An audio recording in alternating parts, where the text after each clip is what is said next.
The night I married the monster, the moon turned red. Not in the sky. No eclipse. No magic trick. It was red in my eyes. Red in the way my father's hand shook when he fastened the black veil over my face. Red in the blood smeared across the stone steps of the Black Ridge altar, where someone had clearly bled before I ever walked up to it.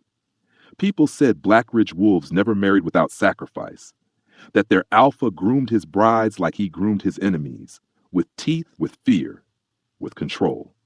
And yet there I was, an alpha of my own pack, walking toward the man everyone called a nightmare. If you've ever been lied to by someone you loved, you might feel this one. Because no one told me that loving your pack could mean dying for it while you were still breathing. No one told me that sometimes peace comes wrapped in chains and vows you don't remember agreeing to. Before I tell you how I ended up standing there in a black dress in front of a man even other alphas feared, do something for me. Don't just watch. Comment where you're watching from. It matters. Hit like, hit subscribe, and turn on your notifications if stories like this make your chest tight and your hands shake a little. Because I didn't tell anyone this. Until now. My name is Aria. I was 23 years old when my life stopped being mine. I grew up in Silver Hollow, a small mountain town outside Denver, Colorado. If you drove past the pine trees and the gas station that always smelled like burnt coffee, you'd never guess a whole werewolf pack lived in the shadows of those hills. I was the alpha there. Loved, respected, protected. I thought that meant something. I thought it meant I was safe. But that was before my father told me I was going to marry the alpha of Black Ridge, the most ruthless pack on U.S. soil. That was before I met the man who would prove that light and darkness don't just collide, they burn. So let me take you back to where it started. Back to when I still thought strength meant never bowing, and love meant never fearing the person beside you. Back to the last morning I woke up believing I still had a choice.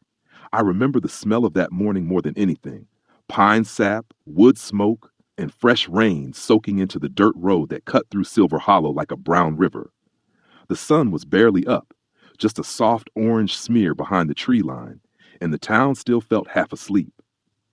Porch lights glowed like little stars. Someone's radio played a country song low in the distance.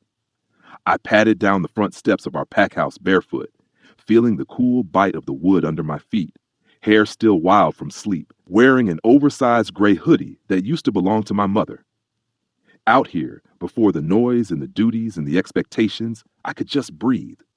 I could just be Aria, the girl who shifted early, the girl with silver eyes and a temper, the alpha everyone trusted to protect them. My wolf stretched under my skin, awake and watchful, humming with a quiet contentment that came from knowing every sound, every scent, every heart within a mile radius. This was my world. My family laughed here. My pack trained here. We celebrated birthdays with bonfires and howls that shook the stars. And in that moment, standing there on the porch with the wind in my hair and the morning still young, I believed the future belonged to me. Inside the pack house, the air changed. Warmer, louder, filled with the familiar chaos of our lives. Someone banged pots in the kitchen. Kids ran down the hallway, their bare feet slapping the floor. The TV in the common room played the news on low, some stiff-faced anchor talking about strange animal attacks upstate. I walked past it all, letting hands clap my shoulder, letting people call my name. "Morning, Alpha," Mrs. Hayes said as she handed a bowl of cereal to her youngest. "You're up early." My beta, Mateo Cruz, commented from where he leaned in a doorway, dark curls messy, eyes sharp even though he hadn't had coffee yet. He was my right hand, my oldest friend, the one who had seen me break my first bone and win my first fight. "Couldn't sleep," I answered, though that wasn't fully true. It wasn't a nightmare that woke me. It was a feeling. A weight in my chest like the air was getting heavier and no one else noticed but me. I brushed it off like I always did. Alphas aren't supposed to be afraid of shadows. I found my father in his office, sitting behind a desk that looked too big for his tired shoulders. Once, he had been the alpha everyone whispered about, the man who held Silver Hollow together through a territory war we still didn't talk about. Now he looked older than his years, the silver in his beard outpacing the color, his hands knotted with old scars and new aches. He smiled when he saw me, that same soft, almost shy smile that never matched his title. Aria, he said, like my name still surprised him. You're up early. I shrugged and dropped into the chair across from him, propping my feet on the edge of his desk like I'd done since I was 16. You smell like stress, I joked lightly, scrunching my nose. He laughed once, but it didn't reach his eyes. That's when I saw it, an envelope on his desk, thick, off-white, sealed with dark red wax pressed into the shape of a wolf's head I didn't recognize. The moment my eyes landed on it, my wolf bristled. A low warning hummed at the back of my mind, like a growl stuck behind my ribs. My father followed my gaze, and for a heartbeat, he looked almost guilty. We'll talk about it, he said quietly, after breakfast. That alone was wrong. In our pack, we never delayed bad news. We ripped it open and faced it together. What is it? I asked, my voice dropping, the joking tone gone. He hesitated, fingers brushing the wax seal like it might burn him. A letter from Blackridge, he answered at last. The name hit the air like a punch. The room felt smaller, colder. Even the dust motes in the sunlight seemed to freeze. Blackridge was the pack stories were built from, the ones parents whispered to scare their pups into behaving. They were the wolves who didn't just defend their borders. They swallowed any land that looked too weak to fight back.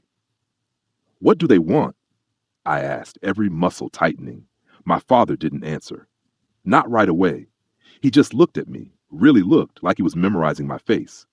That was the first moment I realized something wasn't just wrong. Something was coming for us. I wish I could tell you I understood right then, that my alpha instincts kicked in, that I demanded answers, that I refused to let anyone choose my fate for me. But the truth is, I loved my father enough to trust his silence. I loved my pack enough to assume that whatever Blackridge wanted, we'd face it together and win. I thought I had time. Turns out time had me. Looking back now, I can see every little warning I ignored. The way my father's shoulders hunched when he thought no one was watching. The quiet meetings behind closed doors. The member of our patrol who didn't come back from a routine run near the border. Back then, I told myself it was normal. Packs had problems. Alphas carried them.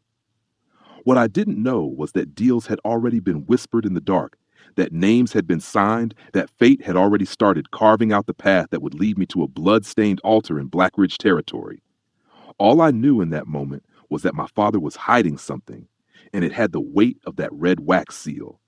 I leaned forward, dropping my feet back to the floor, heart pounding a little harder in my chest. Dad, I said slowly, whatever it is, I can handle it. I'm not a pup anymore. He smiled again, but this time it was so sad it almost hurt to look at. I know, he whispered. That's what scares me. He reached out and rested his hand over mine, his grip warm and firm. Eat first, he said. Then I'll tell you everything. I didn't know that breakfast would be the last normal meal I'd ever have in Silver Hollow. I didn't know that by the time the sun set that day, my future would be tied to a man whose name alone made grown wolves flinch. I stood up, forcing a chuckle, trying to shake off the heaviness. Fine, I said. But if this is about territory lines, I'm not giving up an inch without a fight. My father looked away. It's not land they want, he murmured. And right then, even without the details, my wolf knew. The thing Blackridge wanted from Silver Hollow was me. I didn't taste a single thing at breakfast. Not the fresh biscuits Mrs. Hayes baked every morning. Not the eggs Mateo complained were too dry. Not even the honey that usually made the pups lick their fingers. Everything felt blurry, distant, as if the world was happening through a thick pane of glass. My wolf paced inside me, restless, her claws dragging across my ribcage with every beat of my heart. Every instinct I had, alpha instincts, survival instincts, instincts I'd been born with, told me the same thing. Run. But I didn't run. I sat at the long wooden table, surrounded by the laughter and noise of my pack, pretending to be calm, pretending to be normal, pretending I didn't feel the cold dread crawling up my spine. Mateo kept glancing at me, those sharp brown eyes reading more than I wanted him to. He nudged his elbow into my arm. You're wound tighter than a bowstring, he whispered. What's going on? 1,000 answers passed through my mind, but the only one that came out was a lie. Nothing. He raised a brow, not believing me for 1 second. Aria, he said low, don't shut me out. I forced a smile.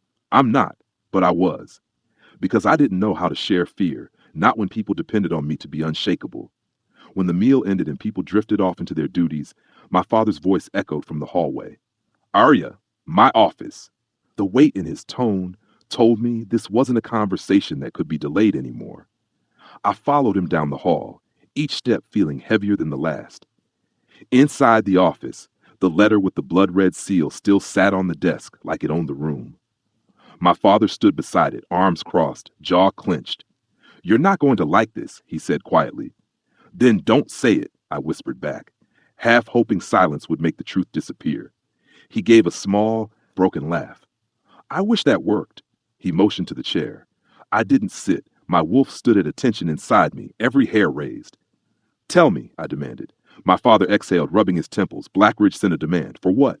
The dread in my stomach twisted. He met my eyes. For you. Everything inside me went still. My heartbeat, my breath, even the heat in my blood. For me? My father nodded once. Their alpha, Cain Ravenwood, sent word. He wants to merge the packs through marriage. The room tilted, the world narrowing to a pinpoint of disbelief. No, I said immediately, shaking my head. No, absolutely not. I'm not marrying that monster. My father swallowed hard. Aria, listen. No, I snapped, my voice rising with the force of thunder. I am the alpha of Silver Hollow. I am not some bargaining chip he gets to claim. My father stepped closer, his eyes soft with a sorrow I had never seen on him before. I wouldn't ask this of you, he murmured. But, Aria, they cornered us, my pulse hammered. Explain. He hesitated, and that hesitation told me everything was worse than I imagined. 3 weeks ago, he said slowly, our patrol found signs of Blackridge scouts near the border. We confronted them. Words were exchanged. Tempers rose. I clenched my jaw. Whose temper? His silence was answer enough. Dad, I whispered. He sighed.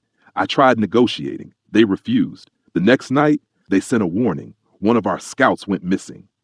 My breath stilled. Riley? Riley was barely 18, a kid with freckles and too much optimism. My father nodded. They returned him alive, but he looked away. They made their point. A cold wave rolled through me, icy and merciless.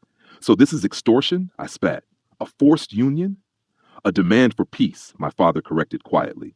They said merging the packs, uniting our bloodlines, would prevent war. I laughed, bitter and sharp. By giving their alpha a wife he can control? By taking me? My father's voice cracked. Aria, they want the strongest bloodline, yours. My hands curled into fists. I'd heard stories about Cain Ravenwood, that he was cruel, that he didn't negotiate, he conquered, that he made enemies vanish without leaving bones behind, that he ruled Blackridge with fear so deep even the wind didn't dare whisper near their borders. I'm not doing it, I said. I won't. My father's shoulders sagged. If you refuse, he promised war. I paced the office, my breath shaking, my wolf growling deep in my chest. We can fight, I snapped. Silver Hollow isn't weak. No, my father agreed softly, but Blackridge is bigger, stronger, and Cain. His voice faded. Cain doesn't lose. His words fell like stones in my stomach. They'll kill us, he whispered. They'll take everything, burn our homes, slaughter our families. He placed a trembling hand over mine. Aria, I am begging you. If there was another way. His voice trailed off. I stared at him, the man who had raised me, the alpha who had taught me honor and strength and sacrifice. And in that moment, I felt something inside me fracture, because I understood. I hated it, but I understood. The fate of my pack was sitting on that desk sealed with blood-red wax. I'm not property, I whispered, my throat tight. I know, he said. Then why am I being traded like I am? His eyes glistened. Because you're the only thing strong enough to stop him. That sentence broke something in me. My breath stuttered. My wolf whimpered. Actually whimpered. He'll destroy me, I whispered. My father wiped a hand across his face. I pray he doesn't. The room fell into silence, thick with pain neither of us could escape. I sank into the chair at last, my body suddenly too heavy to hold upright. My father sat across from me, leaning forward. Aria, you're not going into this powerless, he said. You're an alpha. You've survived things most wolves never will. You carry blood older and stronger than the mountains around us. Blackridge won't swallow you whole. His voice trembled. Not if you remember who you are. But I didn't feel powerful. I felt trapped, caged, like fate had reached its hand into my life and clenched its fist. When? I finally asked, my voice barely audible. My father swallowed. A week. Ice shot through my veins. A week? He nodded. Cain will send for you. My breath left me in a shaky exhale. Cain Ravenwood, the man whose name made other alphas bow their heads, the man who ruled darkness like it was a living thing, the man who would soon be my husband. My wolf snarled inside me, fur raised, teeth bared, but beneath the rage was fear, ancient and primal. I can't do this, I whispered again. You can, my father insisted. You will. I didn't answer. I couldn't. All I knew was that the world I'd grown up in, the world where I was free, loved, and strong, was slipping away like sand through my fingers. Silver Hollow felt suddenly too small, too fragile, too breakable. When I finally stepped outside, the sun was higher in the sky, bright and warm, mocking the cold storm inside me. Mateo was waiting by the porch steps, arms crossed, eyes locked on me with the intensity of someone who knew they were about to hear something they didn't want to. He pushed off the railing. What happened? I stared at him. My friend, my beta, the one person who would tear down mountains with me if I asked. The truth sat heavy on my tongue. Blackridge, I said quietly. His jaw clenched. What about them? I inhaled slowly, feeling my world tilt again. They made a demand. For what? I met his eyes. For me. His face paled. Aria? They want a marriage, I cut in. A merger, a union, whatever you want to call it. Rage flashed across his features, sharp and wild. That's insane. They can't. They can, I said, and they will. His hands curled into fists. You're not going. You're not going. I don't have a choice. Like hell you don't. His voice was shaking. We'll fight. We'll move. We'll do something. I shook my head. If I refuse, they'll come for us. We'll kill them. There are too many, Mateo. Silence. Heavy. Devastating. Then, slowly, he whispered, You're really going through with this. My throat tightened. For the pack? Yes. He looked away, his jaw trembling with anger he didn't know where to put. What about you? He asked softly. What about what you want? I exhaled shakily. What I want stopped mattering the moment that letter arrived. Mateo stared at me, eyes filled with something like grief. Aria, Cain Ravenwood is not a man who knows how to love. I swallowed hard. Then he will learn, I whispered, or I will burn his kingdom down. The week passed like smoke, thin, fast, impossible to hold. Every day I woke before the sun, telling myself it was just another morning in Silver Hollow. But the lie fell apart the moment I stepped outside and felt the weight of the countdown pressing against my lungs. I trained harder than usual, pushing my body until my muscles trembled and sweat soaked into the dirt beneath my feet. I needed to feel strong. I needed to feel like the alpha I had been my whole life. Because if I didn't hold on to that, even a little, I was terrified I'd become nothing but a shadow when I stepped into Blackridge. The pack tried to act normal around me, but I saw the truth in their eyes. Fear, sorrow, guilt that they couldn't protect me from the fate looming over us like a storm cloud that refused to move. Mrs. Hayes pressed extra food into my hands whenever I passed, like feeding me could fix the future. The kids clung to me longer than usual. The elders whispered prayers in hallways, and every night when I stood on the porch and watched the stars, I felt Silver Hollow etching itself into my bones, as if trying to anchor me here one last time.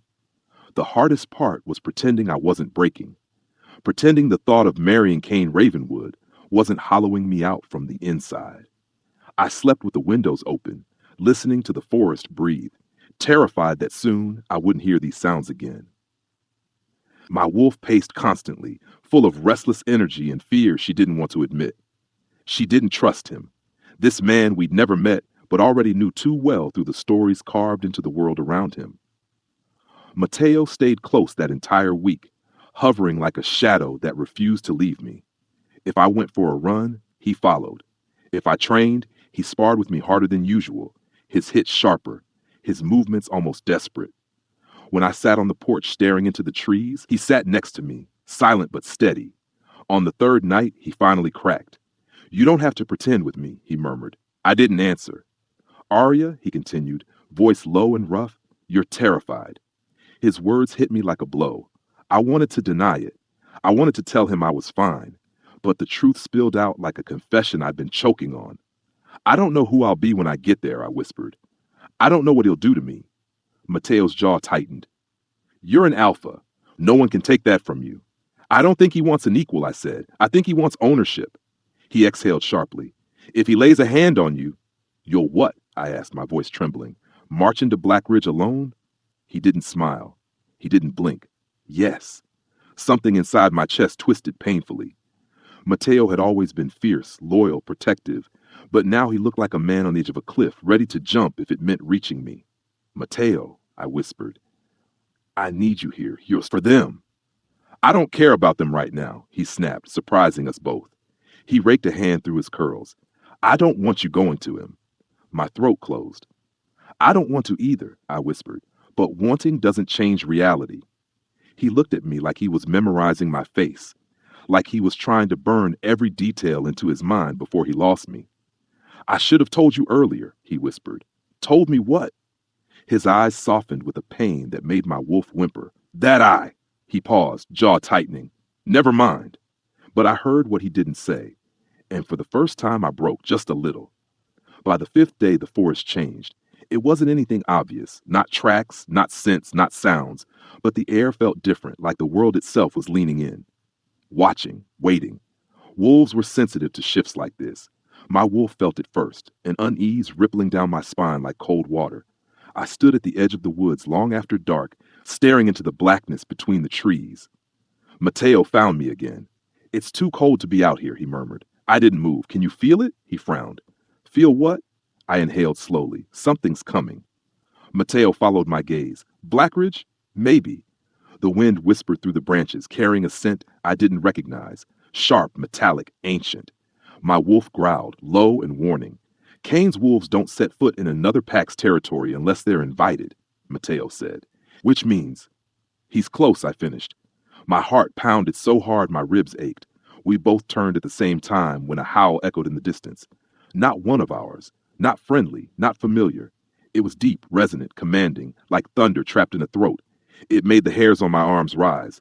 Mateo stiffened. That wasn't Silver Hollow. No, I whispered, staring into the darkness. That was Blackridge. The howl came again, closer this time, vibrating through the trees. And then another, and another, a chorus of wolves announcing their presence like a declaration of dominance.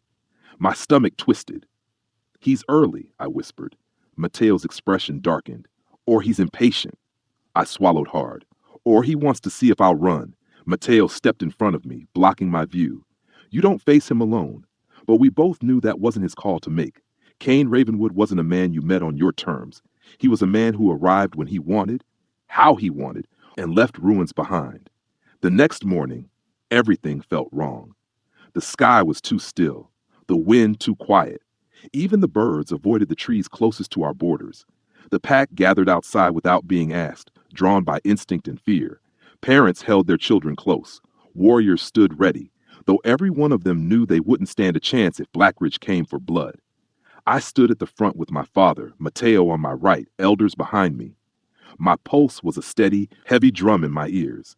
My wolf was restless, pacing under my skin, torn between fight and flight. Then I heard it, the crunch of tires on gravel. A convoy of 3 black SUVs rolled down the dirt road toward the pack house, so dark they looked like moving shadows. No music, no chatter, no hesitation.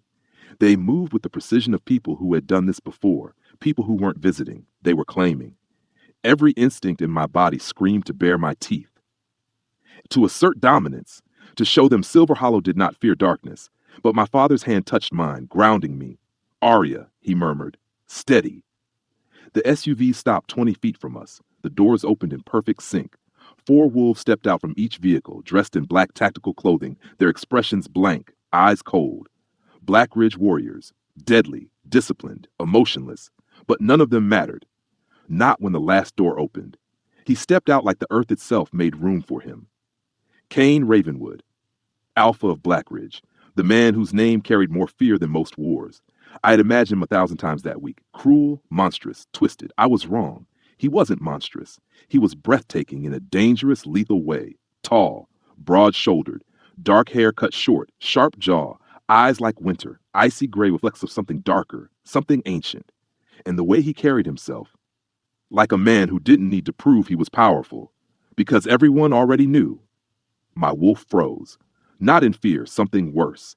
Recognition. Not romantic, not soft, more like a predator acknowledging another predator. He looked at me once, just once, and the forest went silent. My breath hitched. My heart stuttered.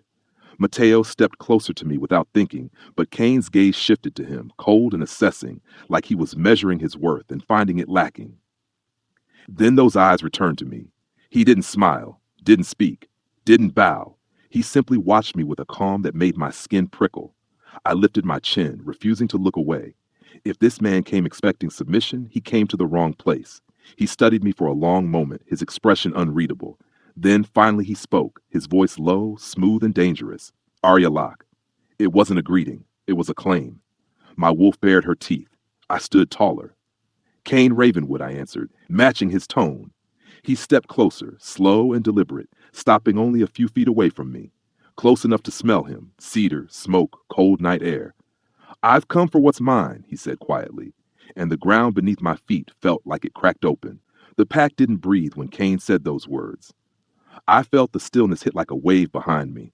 Every warrior, every elder, every child frozen in fear or disbelief. I've come for what's mine. It should have made my blood boil. It should have made my wolf show her teeth and snap in defiance. But instead, my heartbeat slowed, heavy and controlled, like the air around us thickened. Cain Ravenwood stood in front of me, cold and steady as a mountain carved from obsidian. His presence was so commanding it felt like the trees bowed toward him. My father stiffened at my side, but he didn't step forward. Mateo did. One step, not a leap, not a challenge, just a single step, but it was enough to shift the energy. I saw Cain's eyes flick to him, gray, sharp, unreadable, and the temperature around us seemed to drop. Mateo didn't flinch, though every instinct in his body was screaming. She's not yours, he said quietly, voice steady but tight. Cain didn't blink. She will be. His tone wasn't arrogant. It wasn't cruel. It was factual. Like he was stating the weather. Like he already knew the outcome. Anger flared hot in my chest. Something inside me snapped back into place. My alpha instinct, my pride, my identity. You don't get to speak for me, I said, stepping forward until I stood directly between them. Cain's gaze returned to me, calm, unshaken. You'll speak for yourself soon enough. My jaw clenched. Then listen closely, I said. I'm not an object you can claim. He studied me for a long moment, his eyes moving over my face, not with lust, but with calculation, like he was deciphering a language only he could see. No, he said softly, you're far more difficult than that. He started walking, past me, toward the pack house. His warriors fanned out behind him like shadows obeying gravity. Everything in me tensed. You don't walk through my territory without permission, I called after him. Cain stopped mid-step. Slowly, he turned his head, eyes narrowing just slightly, barely a movement, but enough to make my heart hammer. Then granted, he said. I held my ground. Not until we speak. Cain turned fully now, facing me. We are speaking. Not like this. My voice cracked with more force than I intended. Not in front of my pack. Not with you treating me like something already in your possession. His eyes flickered, something sharp, something dangerous, something almost curious. You're stalling, he said. I'm choosing the terms. The terms were set when your father agreed to them. The blow landed hard. My wolf snarled at the implication that my fate had been bartered away without me. I never agreed, I said. You will. Cain stepped closer, slow, deliberate, like a hunter circling prey he didn't need to chase. He stopped just close enough that the air between us crackled. Because the alternative, he murmured, is war. And we both know your people can't survive that.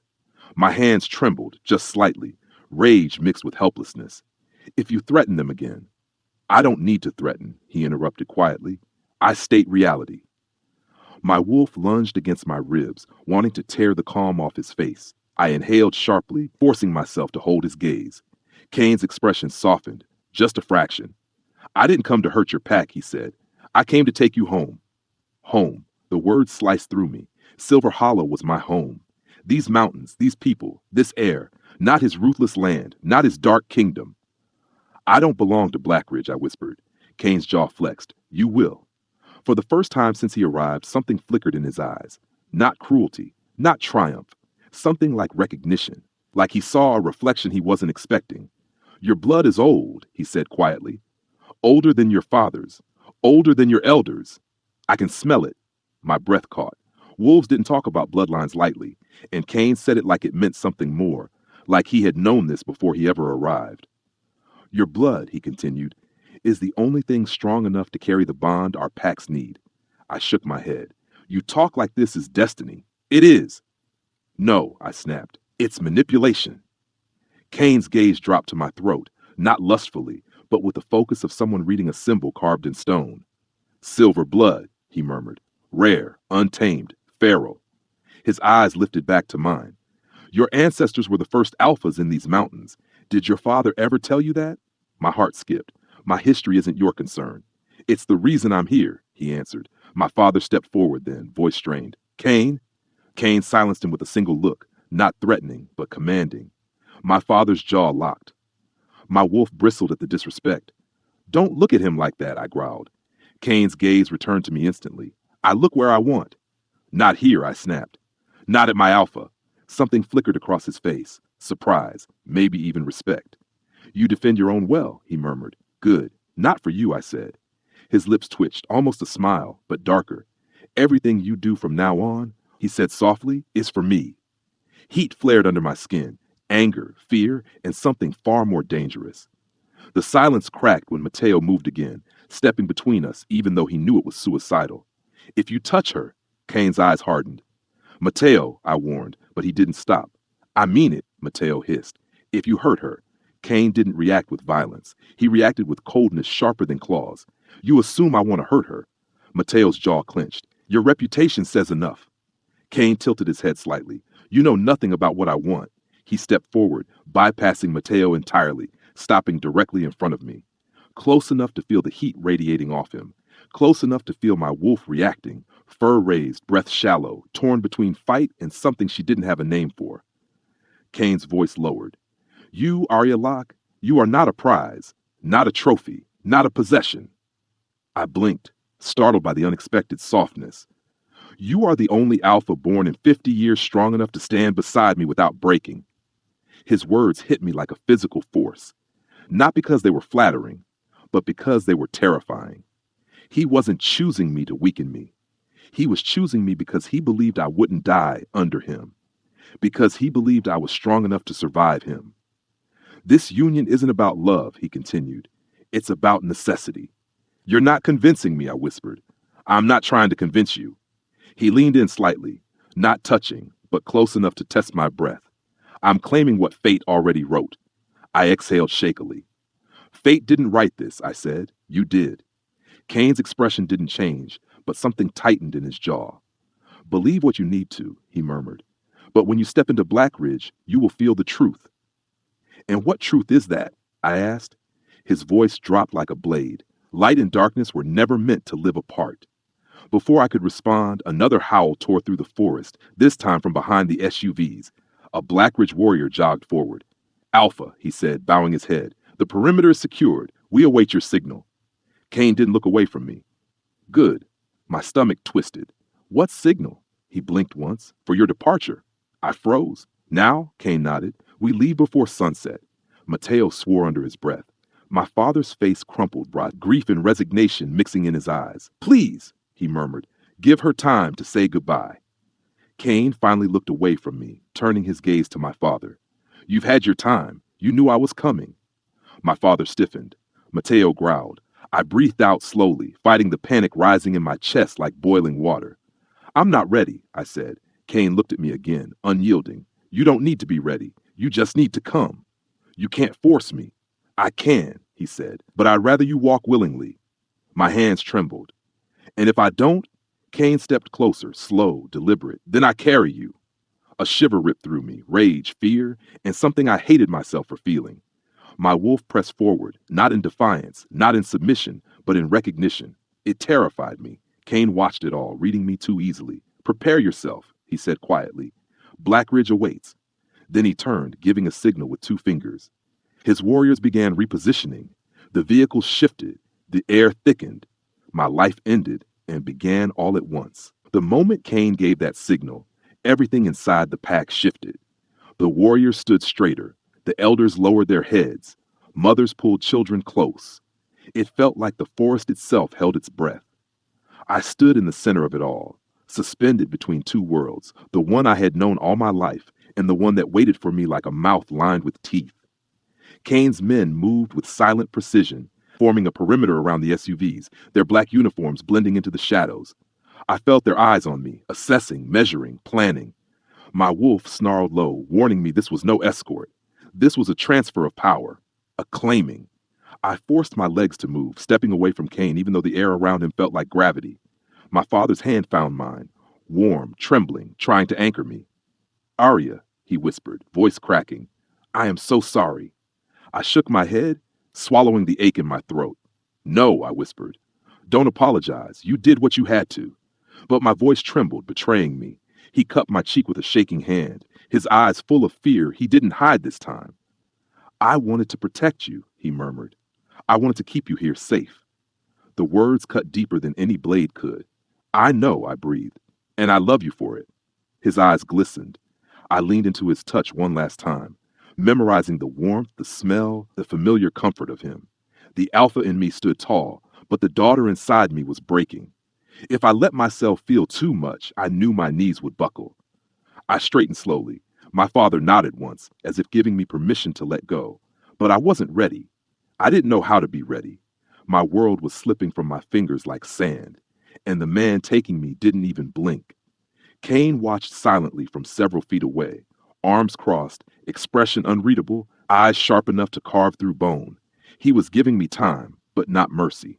Mateo approached next, his steps slow, controlled, but the fury beneath his skin rippled like heat.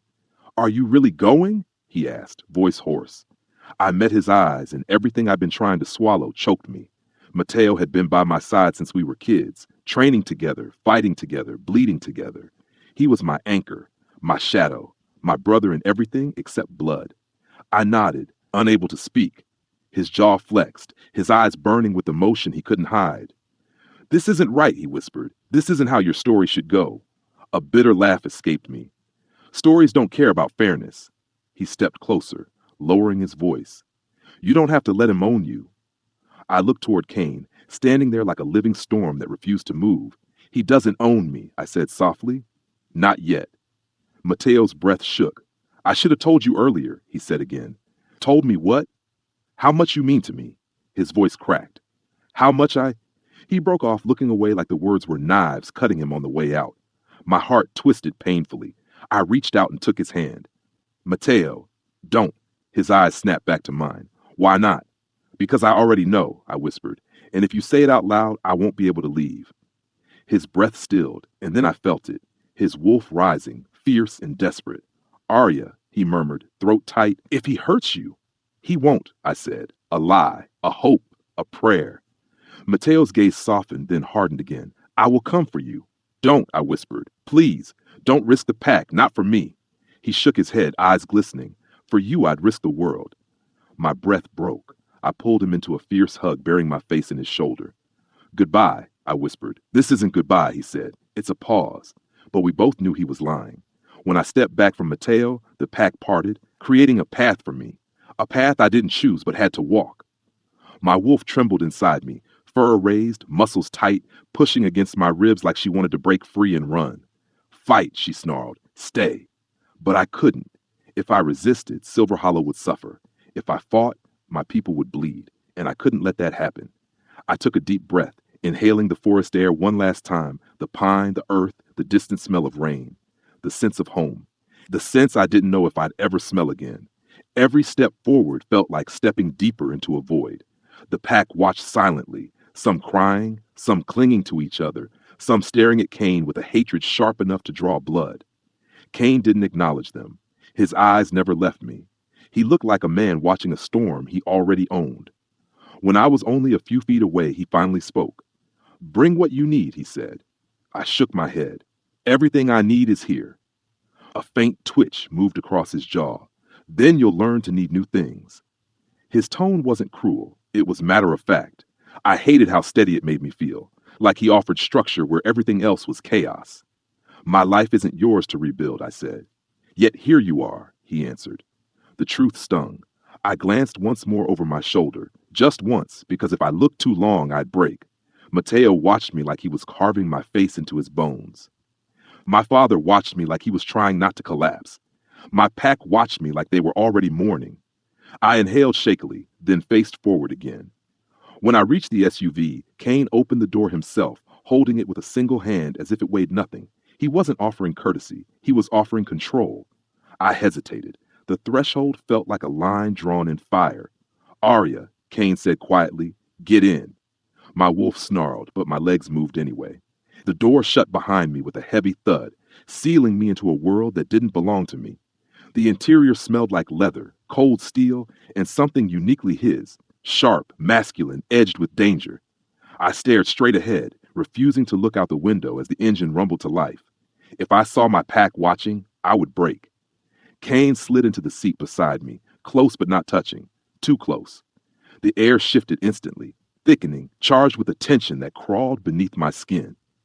He didn't look at me at first. He simply rested his arm on the center console, fingers tapping once against the leather. Calm, controlled, claiming space without trying. The SUV rolled forward. My breath stilled. My life, everything I'd known, began to vanish behind us. Only when we passed the boundary line of Silver Hollow did Kane finally speak. His voice was low, quiet enough that only I could hear. You showed strength today. I didn't answer. He glanced at me, eyes unreadable. It will serve you well in Black Ridge. A bitter laugh escaped me. You talk like I should be proud to suffer beside you. He tilted his head slightly. You won't suffer if you don't fight fate. My hands curled into fists. I don't believe in fate. You will. His confidence made my skin prickle. You think you know me, I whispered.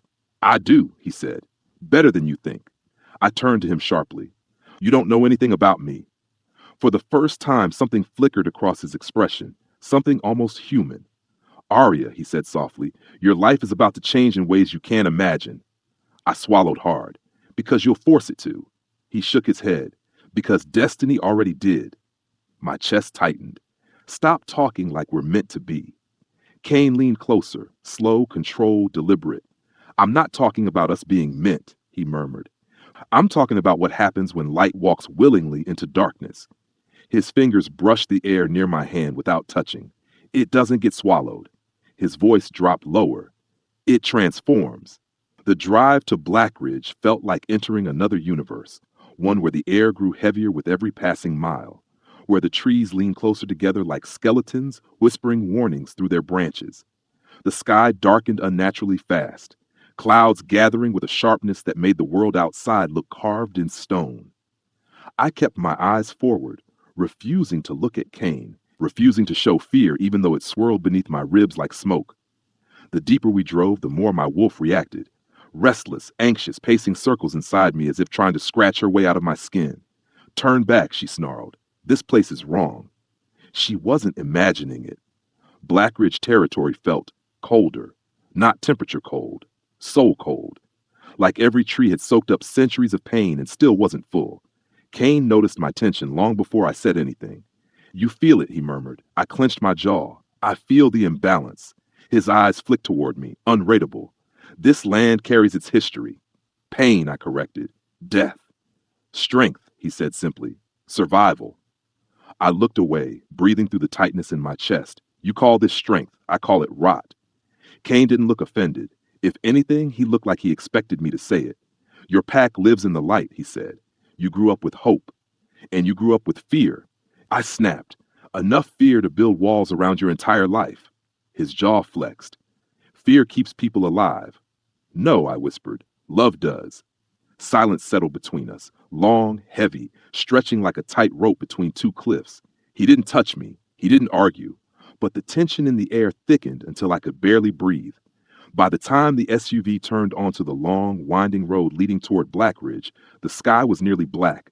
Thunder rumbled somewhere in the distance, low and threatening, echoing the storm building under my skin. I pressed my palm against the cold window, exhaling as the landscape shifted. Dense forest giving way to jagged cliffs, dark stone rising from the earth like broken teeth. The vegetation was sparse, the ground hard and unforgiving, the air laced with a metallic tang that made the back of my throat prickle.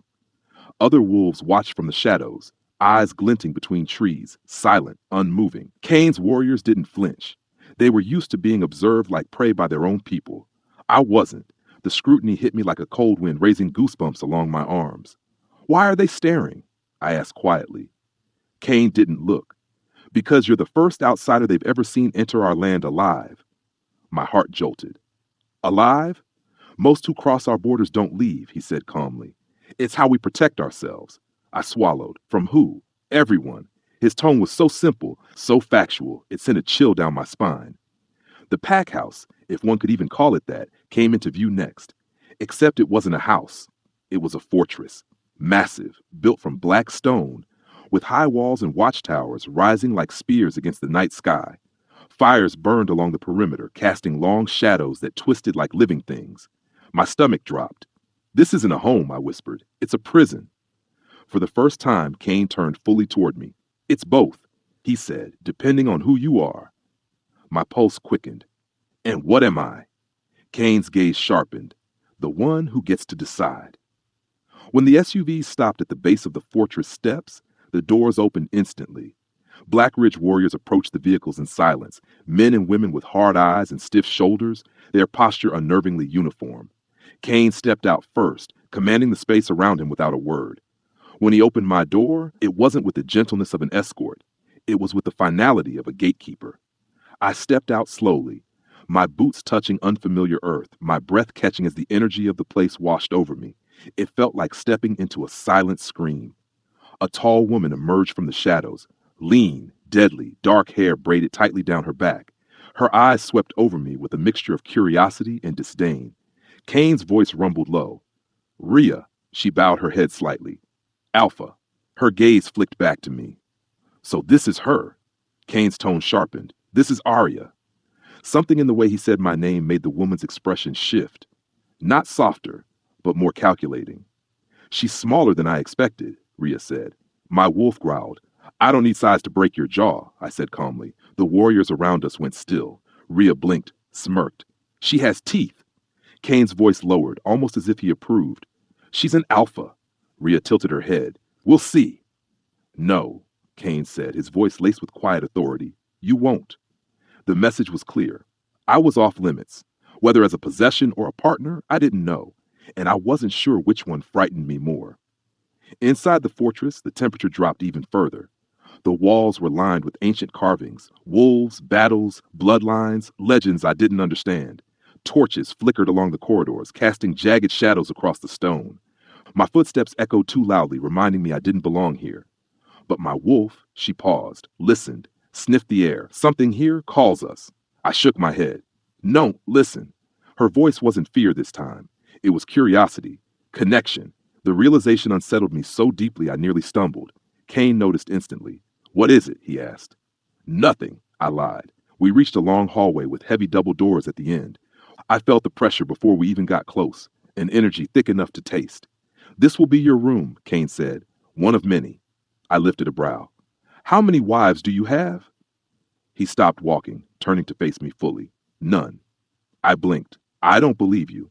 His jaw tightened. Believe what you want. So I'm the first? Yes, he said quietly, and the last. His voice didn't sound like a threat. It didn't sound like a promise either. It sounded like a truth he didn't expect me to understand yet. I swallowed. I'm not yours. Kane stepped closer, eyes darkening, not with lust, but with something more dangerous. Not yet, he said, but the bond is already forming. My breath caught. No, it's not. You feel it, he murmured. Don't lie. My pulse stumbled. What I feel is fear. Kane shook his head slowly. No, Aria, fear doesn't pull your wolf forward. I froze because he was right. Kane's words struck something inside me I didn't know existed. Not a memory, not a feeling. Something older, deep, instinctive, buried so far beneath my ribs it felt like it didn't belong to me at all. My wolf froze, ears pricked, breath held. She didn't growl. She didn't run. She listened. It terrified me more than anything else had since stepping into Black Ridge. I wasn't born for your darkness, I whispered, forcing my voice to stay steady despite the trembling underneath. Kane's gaze held mine without blinking, without softening. You weren't born to fear it, he said. There's a difference. My pulse throbbed in my ears. You think you know me? I snapped. Just because you smell something in my blood? His jaw tightened, not with anger, but with something like impatience. Aria, the moment you crossed my border, every ancestor in your bloodline rose to the surface. He stepped closer, and the space between us crackled like electricity. I felt them. I took a sharp breath. Felt what? Kane's voice dropped into something low, ancient. Power, legacy, a promise older than either of our packs. My stomach twisted violently. Stop, I whispered. You're making this sound like fate. Because it is. No, I hissed. Fate is a lie wolves tell themselves when they're scared to take responsibility. Kane's expression didn't change, but something in the air around us shifted, denser, heavier. Fate, he said quietly, is a path written long before we were born. And your blood has been screaming down that path since the moment you took your first breath.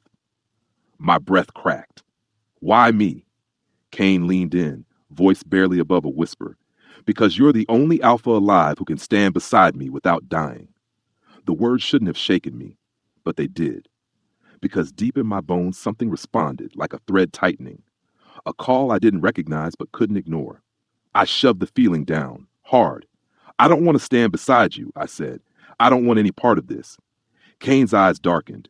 You don't have a choice. Rage flared, bright and sudden. I always have a choice. He stepped closer until only inches separated us. So close I could feel the heat of him, the slow, steady rhythm of his heartbeat beneath his shirt. Then choose to survive, he murmured. Choose your pack. My voice cracked with bitterness. My pack doesn't need me if I'm caged here. He shook his head. Silver Hollow needs you alive, and alive means here. The words were a blow. My wolf whimpered softly, not in fear but in grief. I don't belong in a place like this, I whispered. Then make it belong to you, Kane said. His voice was low but unyielding. You are not a prisoner, Aria. You are a future alpha of Blackridge. My breath stilled. I never agreed to that. You will. The certainty in his voice made my skin prickle. You think you can shape me, I said, stepping back. Forge me into something you can use. Kane didn't move. I don't need to shape you. His eyes burned into mine. Your bloodline already did. I swallowed hard. Stop! Just stop talking about my blood. Why? He murmured, stepping closer again. Does the truth frighten you? I pushed him away, not hard, but hard enough to break the proximity. What frightens me, I whispered, is how much of this you seem to believe. He didn't answer. He didn't need to. The silence between us said it all. Kane finally gestured toward the massive doors behind me. Open them, he said. My brows furrowed. Why? Because there's something you need to see. Every instinct screamed trap, but curiosity tugged harder. My wolf paced inside me, ears forward. I pushed the heavy doors open with both hands, and the room beyond sucked the air out of my lungs. Moonlight spilled through a glass ceiling, illuminating a vast chamber carved entirely of black stone. But it wasn't the room that stole my breath. It was the mural. A single massive carving spanning an entire wall. Two wolves standing side by side, one carved from white stone streaked with silver, the other carved from obsidian so dark it absorbed the light. Their bodies faced opposite directions, but their heads turned toward each other, connected, mirroring, equal. At their feet, ancient runes glowed faintly, pulsing like a heartbeat. What is this? I whispered. Kane stepped behind me, voice low. Our prophecy. My pulse stuttered. Your pack believes in prophecies? They don't, he said. I do. I turned to him slowly. And you think this is about us? Kane didn't blink. I don't think, Aria. His voice dropped. I know. Anger bubbled again. Anger made of fear, disbelief, exhaustion. You built all of this around a myth? Not a myth. His gaze settled on the wolves carved into the stone. A warning. My skin prickled. What kind of warning? Kane exhaled slowly. That darkness alone destroys itself, and light alone burns out. But together, his voice trailed off. Together they survive what the world cannot. I stepped closer to the mural, fingers brushing the cold stone of the silver wolf. The runes beneath it glowed brighter at my touch, like something inside the wall recognized me. My heart lurched. My wolf pushed forward, sniffing the magic, her tail lifting cautiously, her breathing slow and curious. What is that? I whispered. Kane's voice came from behind me, closer now. Your blood reacting to its origin. Origin? My voice trembled. This isn't just history, he said. It's your lineage. I whipped around to face him. You're lying. I am many things, he said, but I don't lie about blood. My breath came fast and uneven. Why would my ancestors be carved into your wall? Because before Blackridge, before Silver Hollow, there was one pack. The room tilted. One? A single ancient line, he said, split by war, divided by fear, separated by rival alphas who believed light and darkness could not rule as one. My voice broke. So you're saying? Our packs were one, he said, until they tore themselves apart. My stomach dropped. And you think this marriage fixes that? No. Kane stepped closer, close enough I felt his breath ghost against my cheek. I think it ends a war that started before any of us were born. I took a shaky breath. I don't want to be part of your prophecy. You already are, he murmured. His eyes held mine, steady, unblinking. The moment your blood reacted to this wall, it chose its place. My heart pounded. I didn't choose this. Fate rarely asks permission. I backed away from him, needing distance, needing space that didn't smell like him, didn't feel like him, didn't pull at something inside me I wasn't ready to acknowledge. But Kane followed, slowly, silently, as if drawn by the same force I was fighting. Stay away, I whispered. He stopped only when the fear in my voice cracked. His eyes softened, not with kindness, but with understanding. You're overwhelmed. No, I said, but the words shook. I'm furious. I'm trapped. I'm changing, he finished. No, I snapped. I'm not.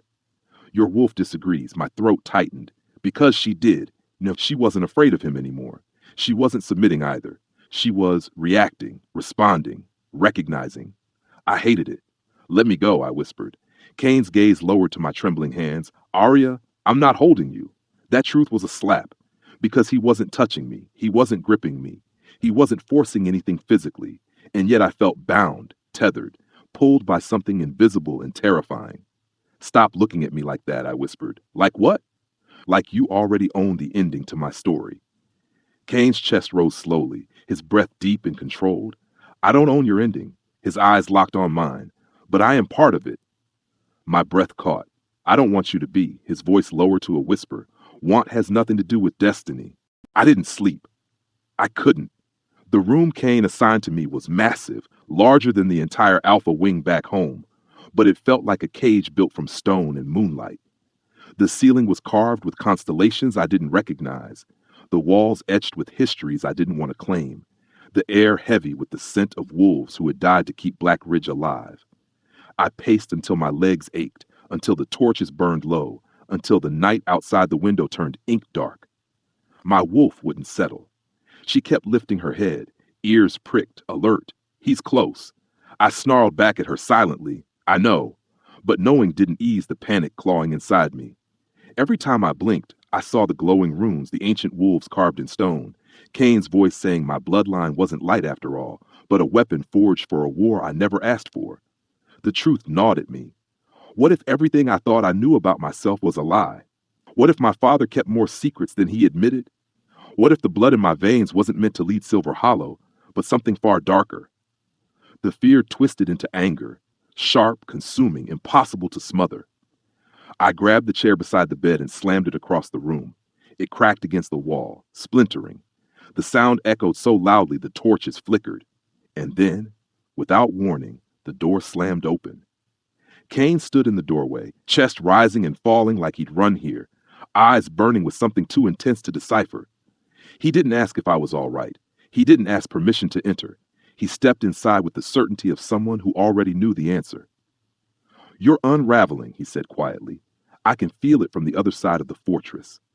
I laughed, dry, sharp, hysterical. Oh, you can feel me? Congratulations. I walked past him, pacing in jagged motions, rage boiling over. Was that your goal? I snapped. Break me? Push me until my mind cracks open so I can become the perfect little prophecy bride you want? Kane didn't flinch. I don't want a bride. Then what do you want? I screamed. My voice slammed against the stone walls, bouncing back at me with a vibration that made my wolf tremble. Kane stepped closer, his gaze steady, unshaken. I want the truth, he said. The truth of who you are, the truth of your blood, the truth that has been buried for generations. My breath came in sharp bursts. I don't care about ancient truths, I yelled. I care about my pack, my home, my life, the life you ripped me from. Kane's jaw tightened at the words, but he didn't argue. He walked closer, slow, careful, like I was something fragile and dangerous at the same time.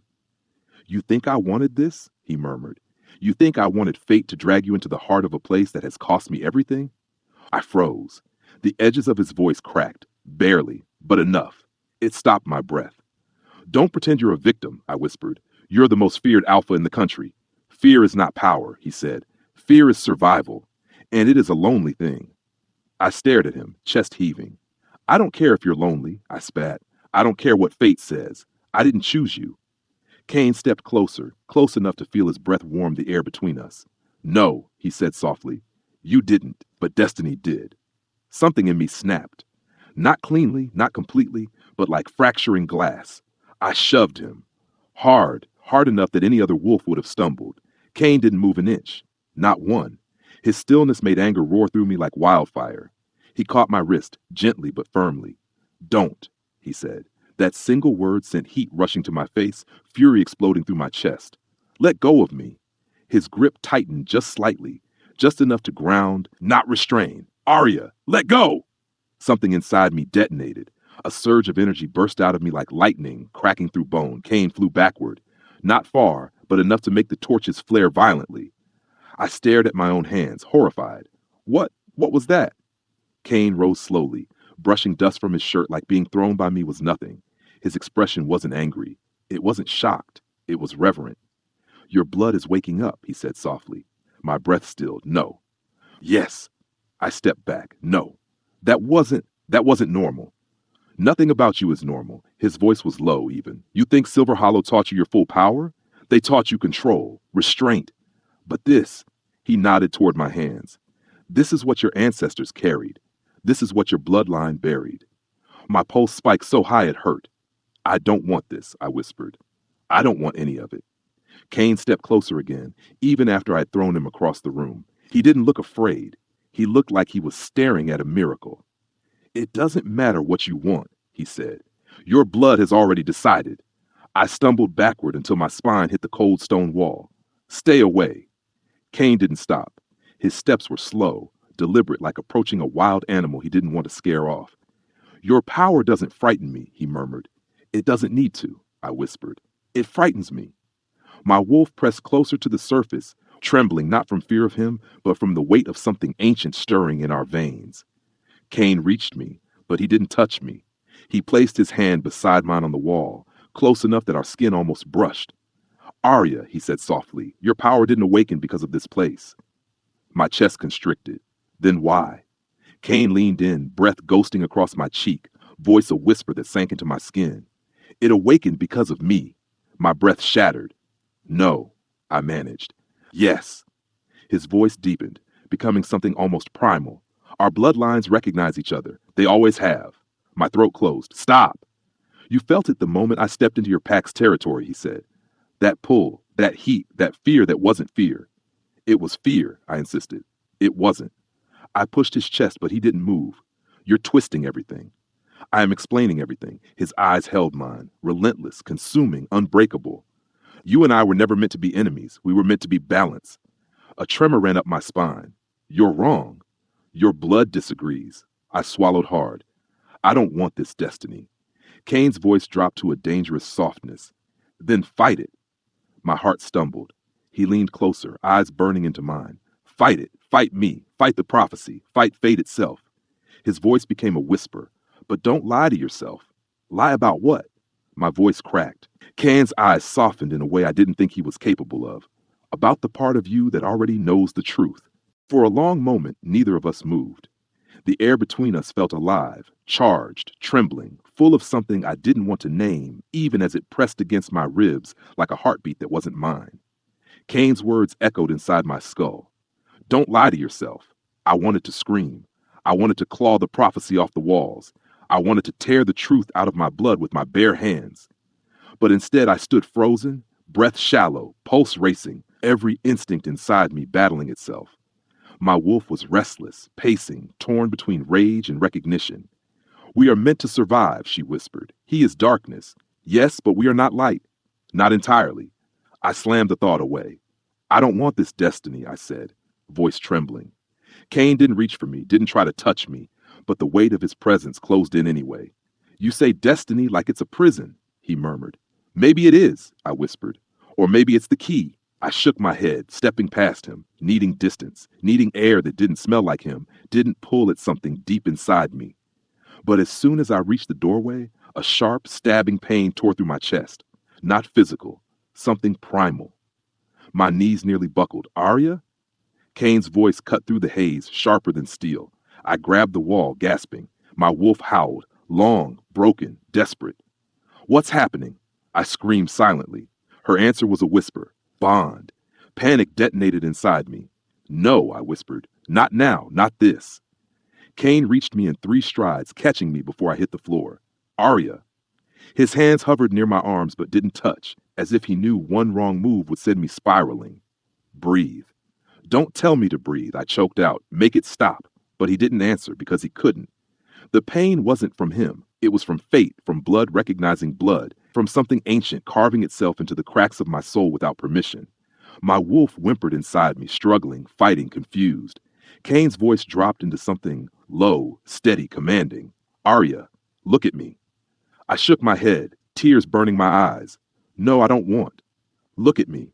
I forced my gaze up, and the moment our eyes met, the pain twisted into something else. Not relief.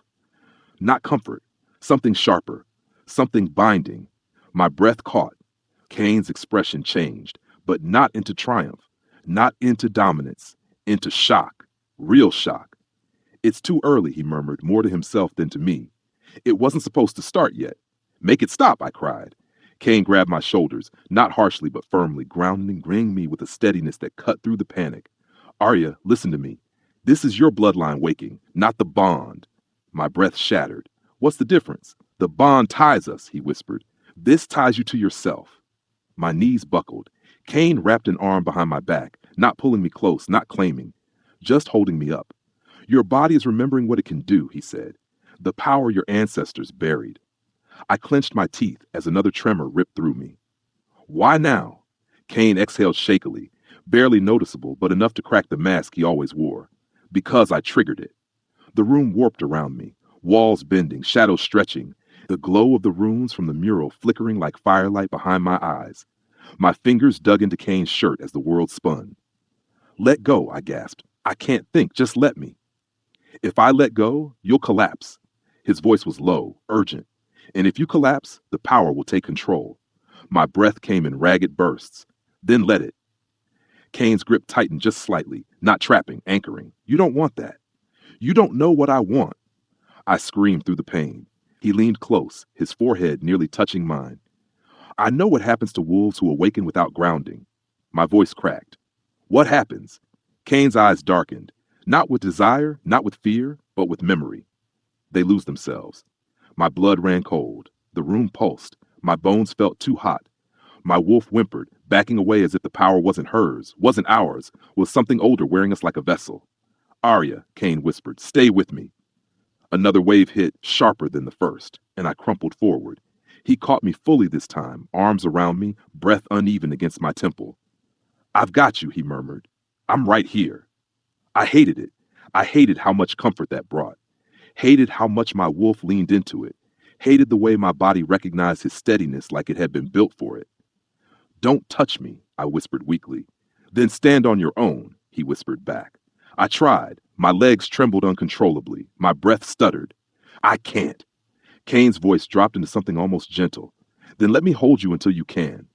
The pain finally eased, not gone, but settling into a simmer under my skin, like embers waiting for breath to become flame. My vision blurred. Kane lifted me, slowly, carefully, as if he expected me to break. He carried me across the room, placing me on the edge of the bed, not leaving until he was sure I wouldn't fall. I pushed his hand away weakly. Stay back. He didn't listen. He knelt in front of me, an alpha kneeling for no one, eyes locked on mine. That power will keep coming, he said quietly. Wave after wave, stronger each time. My chest tightened. Why? Because your blood has been dormant for too long, because you've lived a life too small for what you are. And what am I? I whispered. Kane reached out, slowly, giving me time to pull away, and lifted my chin with a single steady finger. You are the last silver alpha, he said, the one meant to balance what I am. My breath caught. And what are you? Kane's voice dropped to a whisper. The dark alpha. The words hit me with the force of a storm. So that's it, I whispered. Light and dark, destiny, a bond I never asked for. No, Kane said, his voice softened in a way I had never heard. Not a bond. His eyes held mine. A choice. My heart stilled. A choice to do what? To stand with me, he said, or destroy me. Silence swallowed the room whole vastline. My wolf lifted her head, steady, unafraid. Choose, she whispered. My eyes burned, my voice trembled. I don't want either. Cain exhaled, closing his eyes like the truth pained him. Then peace will never come. I swallowed hard. And if I walk away, he opened his eyes. You can't. Why not? His gaze softened, raw, unarmored, exposed.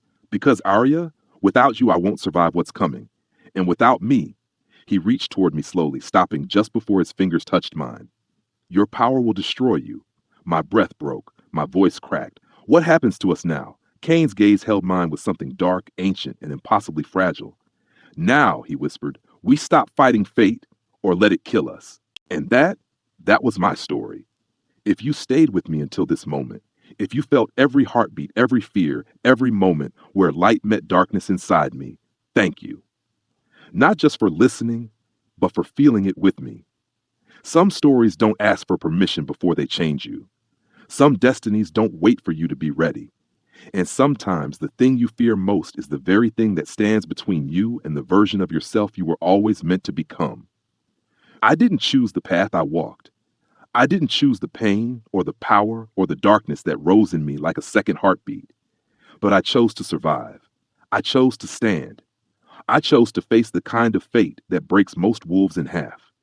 And if my story touched something in you, if it reminded you of your own strength, your own courage, your own fight, drop a comment and tell me where in the world you're watching from. Your words matter more than you know. If you want more stories like this, powerful, haunting, filled with emotion, destiny, love, fear, and the kind of transformation you feel in your bones, hit that like button, subscribe, and turn on your notifications so you never miss the next tale. Thank you for watching. Thank you for feeling. And until we meet again, stay strong, stay wild, and never forget, even light has a shadow.